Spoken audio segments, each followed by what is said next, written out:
अस्सलामुअलैकुम dear student of class 9। इस video में आपको फिज़िक्स के तमाम इम्पॉर्टेंट क्वेश्चन जो है वो मिलेंगे। ठीक है, ये क्वेश्चन जो है वो बहुत सर्च करने के बाद मैंने बनाया, पास्ट पेपर को जो है उनको रीड किया है, डिफरेंट पास्ट पेपर जो थे। ठीक है, और उसके बाद जो है ये क्वेश्चंस आपको बताए गए जो कि बहुत ज़्यादा इम्पॉर्टेंट है और पेपर में आने वाले क्वेश्चंस हैं। ठीक है, तो अगर आप इन क्वेश्चंस को तैयार करेंगे तो आप अच्छे मार्क्स जो है वो ले सकेंगे इंशाल्लाह। और साथ ही साथ वो स्टूडेंट्स जिनकी बिल्कुल तैयारी नहीं है वो भी इन क्वेश्चंस को अच्छे तरीके से देखें और अच्छे नंबरों से जो है वह पास हो इंशाल्लाह। के स्टूडेंट्स, तो हम जो है वो चैप्टर 1 के पहले शॉर्ट क्वेश्चंस देख लेते हैं जो इम्पॉर्टेंट है। तो first question, least count. Okay, plasma physics और जियो फिज़िक्स की आपने डेफिनेशन करनी है। बेस क्वांटिटी और ड्राइव क्वांटिटीज़ में आपने डिफरेंस करना है। सिग्निफिकेंट नोटेशन जो है उसको आपने डिफ़ाइन करना है। ठीक है, व्हाट इज़ ओके, ये हो गया। When zero error of screw gauge will be zero.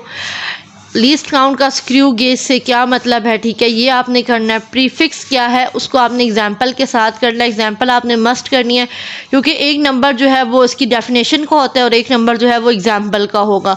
Atomic physics और न्यूक्लियर फिज़िक्स को आपने डिफ़ाइन करना है। बेस क्वांटिटीज़ क्या होती हैं और उसमें आपने जो है वो 4 बेस क्वांटिटीज़ के जो है वो नाम लिखने हैं। ठीक है, तो ये यूनिट 1 के जो है वो इम्पॉर्टेंट क्वेश्चंस हैं।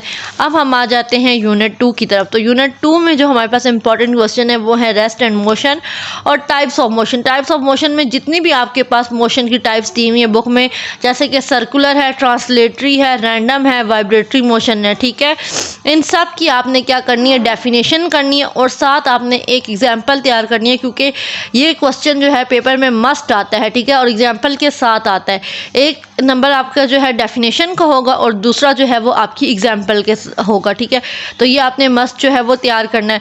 उसके बाद स्पीड और वेलोसिटी में जो है वो डिफरेंस आपको पता होना चाहिए। ठीक है, डिस्टेंस और डिस्प्लेसमेंट में क्या डिफरेंस है ये आपको पता होना चाहिए। एक्सेलरेशन ठीक है क्या है और उसका फार्मूला आपको पता होना चाहिए। साथ ही साथ आपको एक्सेलरेशन का यूनिट भी पता होना चाहिए। ठीक है, ग्राफ से क्या मुराद है ये आपको पता होना चाहिए। स्केलर और वेक्टर क्वांटिटी जो है, ठीक है, स्केलर में और वेक्टर में क्या डिफरेंस है ये आपको पता होना चाहिए।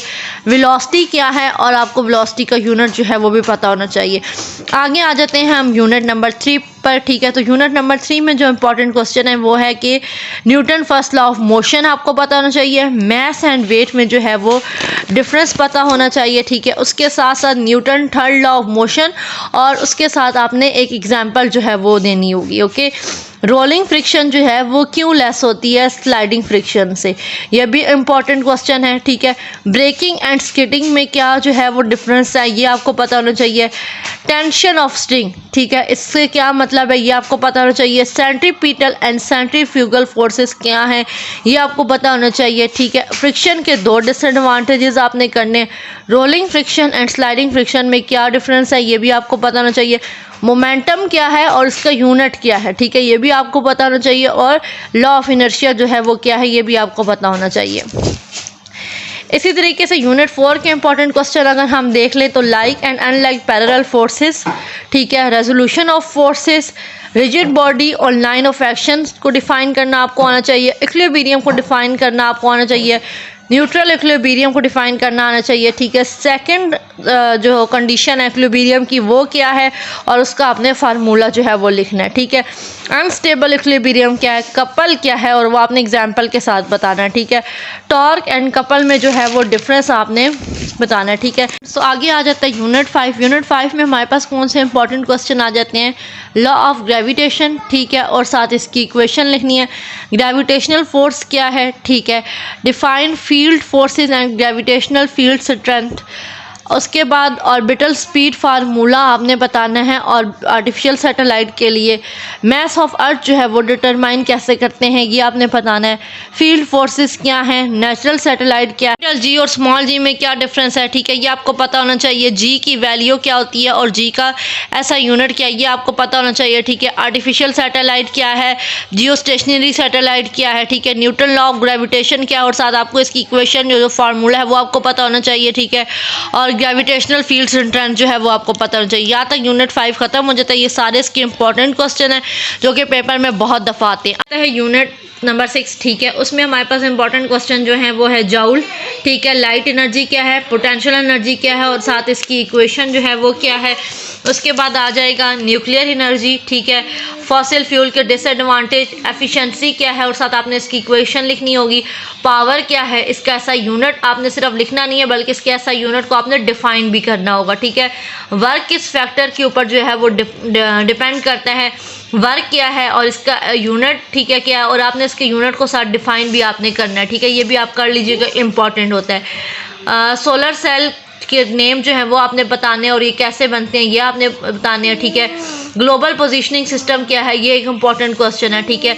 सोलर हीटिंग सिस्टम के जो है पार्ट्स हैं उनके आपने नेम जो है वो राइट डाउन करने। अब जो आगे हमारे पास आ जाता है यूनिट 7, उसमें इंपॉर्टेंट जो हमारे क्वेश्चन हैं वो क्या है, आपने काइनेटिक मॉलिक्यूलर, ठीक है, जो मॉडल है उसके फीचर्स बताने हैं। हुक्स लॉ क्या है, यंग मॉडुलस क्या है, इलास्टिसिटी क्या है, ठीक है, प्रेशर क्या है, इसका आपने यूनिट बताना है और इसकी यूनिट को आपने डिफाइन भी करना है, ठीक है। इसी तरीके से ये क्वेश्चन है, why does a piece of stone sink in water but a ship with a huge weight float, ठीक है। ये क्वेश्चन इंपॉर्टेंट है। डिफाइन इलास्टिसिटी, ठीक है, difference between stress and strain और पास्कल लॉ जो है ये आपने स्टेट करना है। उसके बाद आर्शिमीदेस प्रिंसिपल आ जाएगा और हमारे पास जो एप्लीकेशन है पास्कल लॉ की वो आ जाएगा। डेंसिटी क्या है उसका फार्मूला आपने लिखना है और इलास्टिक लिमिट जो है वो क्या है। इंपॉर्टेंट क्वेश्चंस जो है वो क्या आ जाते हैं, how does heating affect the motion of molecule of gas, 100, ठीक है, फ़ारेनहाइट टेम्परेचर को आपने सेल्सियस में कन्वर्ट करना है। स्पेसिफिक हीट को डिफाइन करना है, हीट एंड टेम्परेचर में क्या डिफरेंस है। लेटेंट हीट ऑफ फ्यूजन जो है वो क्या है, ठीक है। Why gaps are left in railway tracks, railway tracks के अंदर गैप्स जो है वो क्यों रखे जाते हैं, ठीक है। लोअर और फिक्स पॉइंट जो है वो क्या होते हैं। इंटरनल एनर्जी ऑफ बॉडी क्या है, ठीक है। टेम्परेचर है 50 सेंटीग्रेड, ठीक है, उसको आपने फ़ारेनहाइट स्केल में कन्वर्ट करना है। यूनिट 9 के इंपॉर्टेंट क्वेश्चन जो है वो आपने 2 एक्सपर्ट थर्मल राइडर्स का नेम लिखना है। कन्वेक्शन करंट क्या होता है, सी ब्रीज और लैंड ब्रीज में क्या डिफरेंस है। रेडिएशन क्या है, कन्वेक्शन एंड कंडक्शन जो है वो क्या होती है, ठीक है। इसी तरीके से थर्मल कंडक्टिविटी डिफाइन करनी है, हीट ऑफ ट्रांसफ़र को डिफाइन करना है, ठीक है। What is cause to remain a glider in air, ठीक है, क्या वजह है कि ग्लाइडर एयर के अंदर रहते हैं, ठीक है। Why birds called expert thermal climber, why metal are good conductor of heat, ठीक है। Why does transfer of heat in fluid take place by equilibrium. Specific heat capacity क्या है और इसका यूनिट, ठीक है। एब्जॉर्प्शन एंड एब्जॉर्प्शन का difference क्या है, ठीक है। थर्मल कंडक्टिविटी किन फैक्टर्स के ऊपर डिपेंड करती है। कंडक्टर एंड नॉन कंडक्टर में जो है वो क्या डिफरेंस है। ये सारे इंपॉर्टेंट शॉर्ट क्वेश्चन जो हैं वो कंप्लीट हो गए हैं, ठीक है। ये आप जो है इस वीडियो को आगे भी शेयर करें ताकि जिन स्टूडेंट्स का फिजिक्स का पेपर है उनको जो है इससे एडवांटेज हो सके, ओके। और इसी के साथ आप चैनल को सब्सक्राइब कर दीजिए क्योंकि मैं MCQs की जो वीडियो है वो भी बहुत जल्दी आपसे शेयर करूंगी। जो इंपॉर्टेंट MCQs हैं जो कि पेपर में बहुत ज़्यादा जो है वो पूछे जाते हैं वो MCQs भी मैं आपके साथ शेयर करूंगी। उसके साथ साथ आपने ये क्वेश्चन जो मैंने शेयर किए हैं इनको काइंडली बहुत अच्छे से प्रिपेयर करें, ठीक है। इनमें से जो है बहुत सारे क्वेश्चन आपके पेपर में आएंगे, तकरीबन ये सारे वही क्वेश्चन मैंने आपको बताए हैं जो आपके पेपर में आ सकते हैं, ठीक है। ये बहुत मोस्ट इम्पॉर्टेंट क्वेश्चन है, ठीक है। काइंडली इनको लाजमी आप प्रिपेयर करें और इंशाल्लाह आपके अच्छे मार्क्स आएंगे, ठीक है। और उसके साथ मुझे दुआओं में याद रखें। Okay, thank you. उसी के साथ हम अपनी वीडियो को एंड करते हैं।